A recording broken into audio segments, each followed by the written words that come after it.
भाजप प्रदेशाध्यक्ष रवींद्र चव्हाण यांच्या लातूरमधून विलासरावांच्या आठवणी पुसल्या जातील या वक्तव्याने लातूरच्या राजकारणात वादाची ठिणगी पडली आहे. विधानसभेला लातूरमध्ये मिळालेल्या यशाने भाजपचा आत्मविश्वास वाढलेला आहे आणि या यशाच्या जोरावर महापालिका काबीज करण्याचे प्रयत्न भाजपचे आहे. माजी मुख्यमंत्री विलासराव देशमुख यांनी लातूरचा चेहरा मोहरा बदलण्याचे कार्य केले आणि लातूरला एक नवी ओळख निर्माण करून दिली. त्यामुळे त्यांना मानणारा एक मोठा वर्ग लातूरमध्ये आहे आणि चव्हाणांच्या वक्तव्यामुळे त्यांच्या सर्व चाहत्यांच्या भावना दुखावल्या गेल्या आहेत.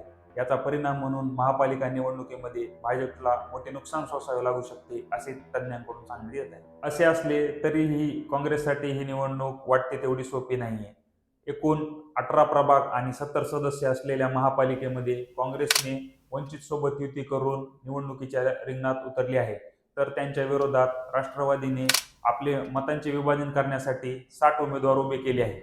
तर दुसरीकडे भाजपच्या नाराज नेत्यांनी आपली आघाडी स्थापन करून भाजपच्याच विरोधात शड्डू ठोकला आहे आणि ते भाजपच्याच विरोधात निवडणूक लढवित आहेत. त्यामुळे काँग्रेस असो की भाजपा या सगळ्यांकडूनच मतविभाजन व्हायची शक्यता आहे. अनेक वर्षानंतर होत असलेल्या तिरंगी निवडणुकीत कोण बाजी मारेल आणि लातूरमधून विलासरावांच्या आठवणी पुसल्या जातील का हे अंतिम निकाल लागल्यावरच समजेल.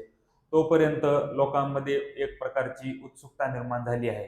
आम्ही दिलेली माहिती आवडल्यास व्हिडिओला लाईक आणि चॅनलला सबस्क्राईब करा आणि पाहत राहा किस्सेदार.